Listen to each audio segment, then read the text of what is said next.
नमस्कार प्यारे बच्चों, आप सभी का स्वागत है हाई स्कूल विद्याकुल चैनल पर। सभी लोग सेशन को सबसे पहले शेयर करेंगे। जो लोग नए शामिल हुए हैं वह चैनल को सब्सक्राइब करेंगे और सेशन को लाइक करेंगे।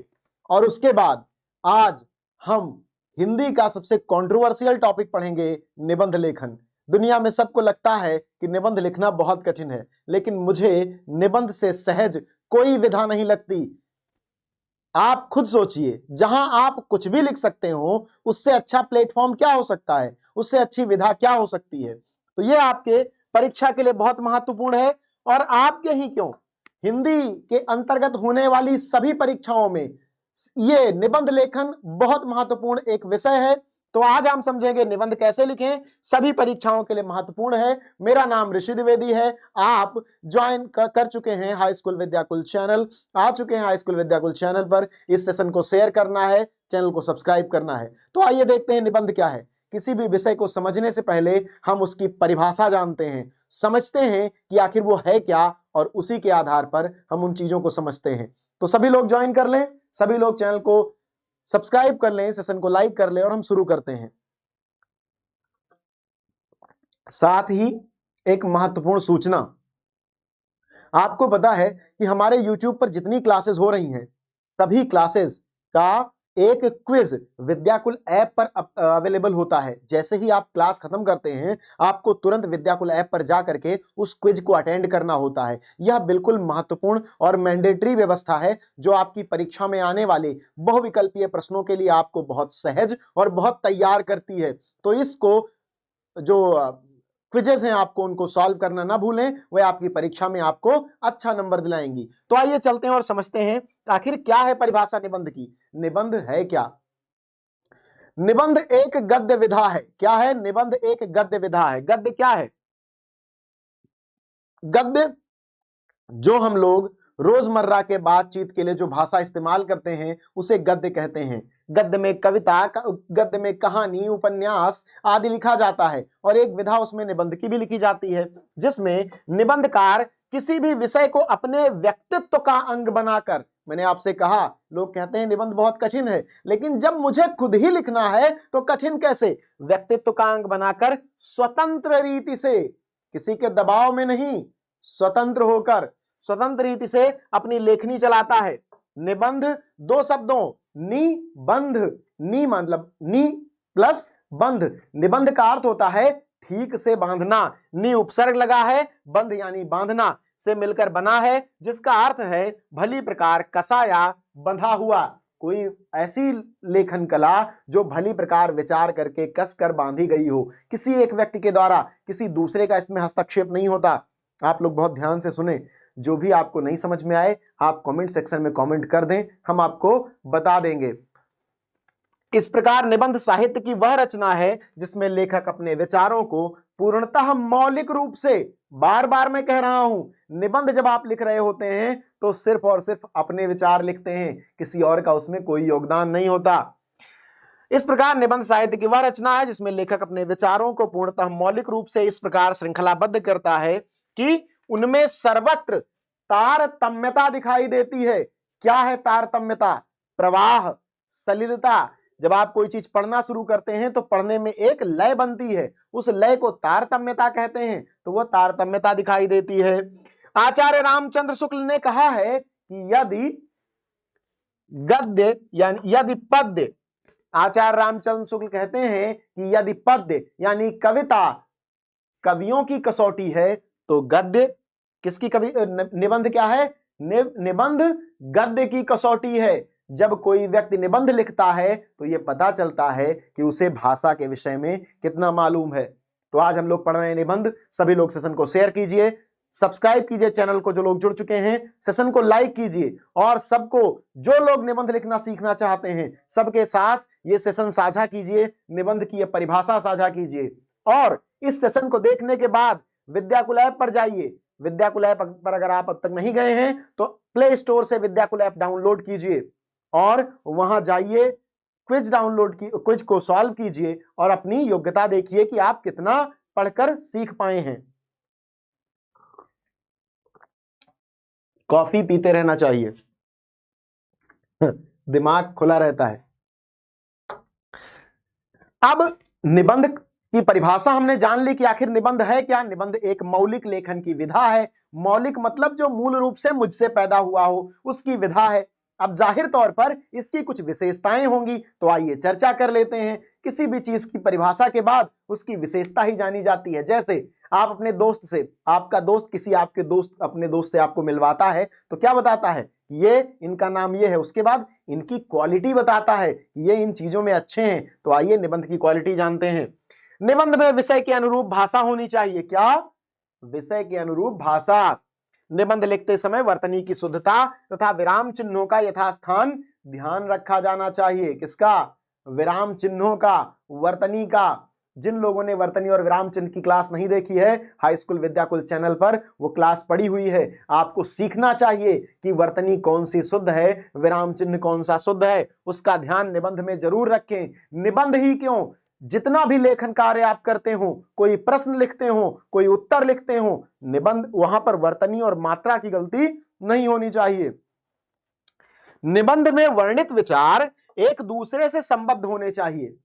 मान लीजिए आपने निबंध लिखना शुरू किया, पहली लाइन में हिमालय की बात की, दूसरी लाइन में आप हिंद महासागर की बात करने लगे, तो भारत बीच में छूट गया ना। आपको क्रमबद्धता रखनी है। हिमालय के बाद जो श्रेणियां हैं, जैसे जो वहां की पहाड़ी श्रेणियां हैं, धौलाधर है आदि की चर्चा करते हुए कश्मीर, फिर हिमाचल प्रदेश, फिर उत्तराखंड, ऐसे उत्तर प्रदेश, ऐसे होते हुए चलना है ना। अचानक से कूद नहीं जाना है। मतलब एक दूसरे से संबद्ध हो। क्या? विचार। कौन से विचार? जो आप निबंध में वर्णित कर रहे हो। वर्णित करना यानी लिखना। ठीक है। निबंध में विषय संबंधी सभी पात्रों निबंध में जब आप निबंध लिख रहे हो तो जितने भी टॉपिक आपने इस्तेमाल किए, जितने भी विषय के कंटेंट आपने इस्तेमाल किए, सब पर विशद चर्चा होनी चाहिए। निबंध की यही विशेषता है। उसमें चर्चा ही तो मुख्य भूमिका में होती है, तो उस पर चर्चा होनी चाहिए। सारांश में उन सभी बातों को शामिल किया जाना चाहिए जिनका वर्णन पहले हो चुका है। मान लीजिए आपने निबंध लिखना शुरू किया, अब आपको मनरेगा पर निबंध लिखना है, तो आपने कहीं पर लिखा महात्मा गांधी राष्ट्रीय रोजगार गारंटी योजना, ऐसा नाम लिख दिया। अब आपको आगे फिर से जिक्र करना है, तो फिर से इतना बड़ा मत लिखिए, मनरेगा ही लिख दीजिए। यानी कोई बात जो आप पहले कर चुके निबंध में, उसी को दोबारा करनी पड़ जाए, किसी वजह से उसको उल्लिखित करना पड़ जाए, तो आप क्या करेंगे? उसको संक्षिप्त कर देंगे। कुशलता। आपको मैं संक्षेपण भी पढ़ाऊंगा। संक्षेपण एक कला है। हिंदी में जब आप पत्रकारिता में जाते हैं, जब कभी आप क्लास 10th पढ़ रहे हैं, 11th में जाएंगे, 12th में जाएंगे, उसके बाद आप मास कॉम वगैरह करते हैं, पत्रकारिता में जाते हैं, तो पत्रकारिता में रिपोर्ट लेखन में संक्षेपण बड़ी भूमिका निभाता है, और उस संक्षेपण की कला निबंध लेखन से विकसित होती है। यदि निबंध लेखन में शब्द सीमा दी गई है तो उसका अवश्य ध्यान रखें। मान लीजिए परीक्षा में आप निबंध लिखने गए, निबंध दिया है कि भैया 10 शब्द का होना चाहिए, तो अब आपने निबंध 10 शब्द के जगह 100 शब्द का लिख दिया, तो ये पहली बात तो जो चेक कर रहा है उसके लिए सरदर्द बढ़ा दिया आपने, वो आपके नंबर काट लेगा। दूसरी बात, आपको भी ज्यादा समय लगा ना, आपने अपना समय वेस्ट किया। सभी लोग सेशन को शेयर करते रहें, सेशन को लाइक करते रहें, और नए हैं तो चैनल को सब्सक्राइब करें। आपको हाई स्कूल विद्याकुल चैनल पर क्वालिटी कंटेंट मिल रहा है आपके यूपी बोर्ड की तैयारी के लिए। साथ ही जिन लोगों को ये डर लग रहा हो कि वो बोर्ड परीक्षा में कैसे पास होंगे, कैसे टॉप करेंगे, तो वे अभी विद्याकुल ऐप डाउनलोड करें। आपको पता नहीं है कि वहां कैसा चमत्कार आपका इंतजार कर रहा है। आगे बढ़ते हैं। निबंध के निम्नलिखित प्रमुख तत्व, कुछ प्रमुख तत्व भी तो होंगे। किसी व्यक्ति की विशेषता, जैसे आपका दोस्त आपसे मिला, आपको अपने दोस्त रमेश से मिलवाया, तो रमेश की कुछ विशेषता होगी, और वह विशेषता किन्हीं मूल्यों पर पैदा हुई होगी। वे मूल्य, वे तत्व क्या हैं, उन पर चर्चा। विषय प्रतिपादन, निबंध में विषय के चुनाव की छूट रहती है। विषय प्रतिपादन यह एक शब्द है। विषय को स्थापित करना, जिस विषय पर निबंध लिखा जा रहा है उस पर उसको स्थापित करना, उसकी भूमिका लिखना।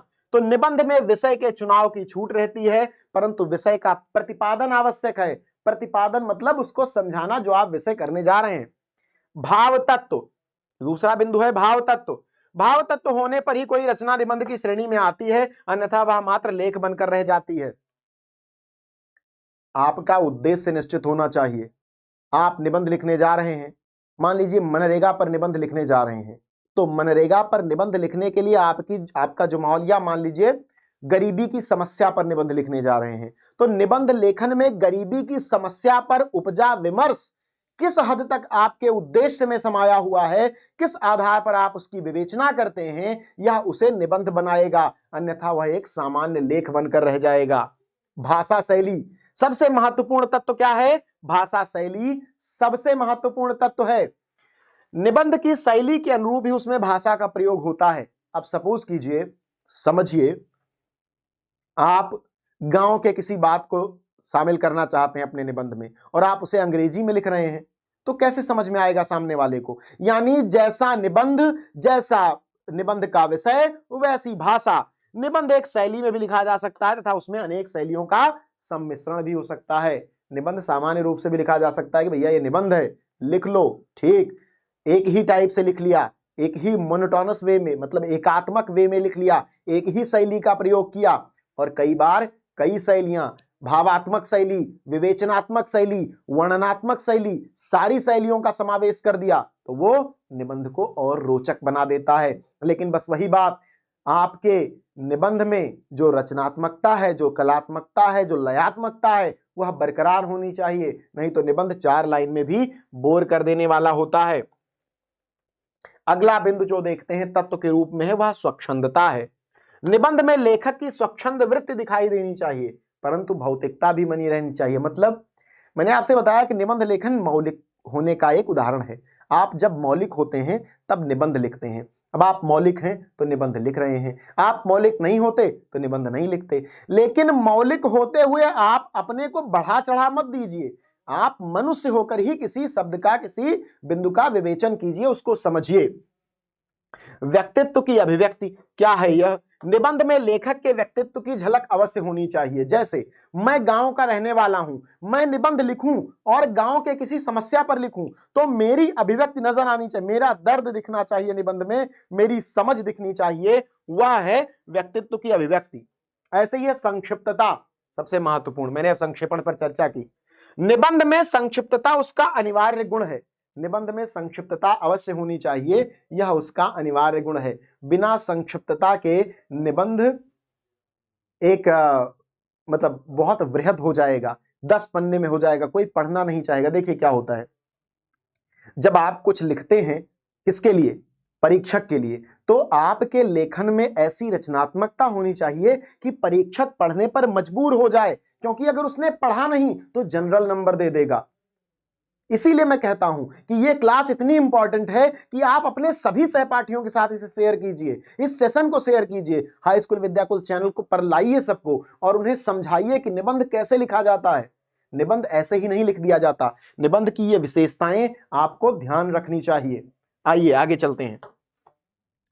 मुख्य रूप से 3 अंग माने जाते हैं किसके? निबंध के। कौन कौन से? भूमिका और परिचय। भूमिका या परिचय एक ही बात है।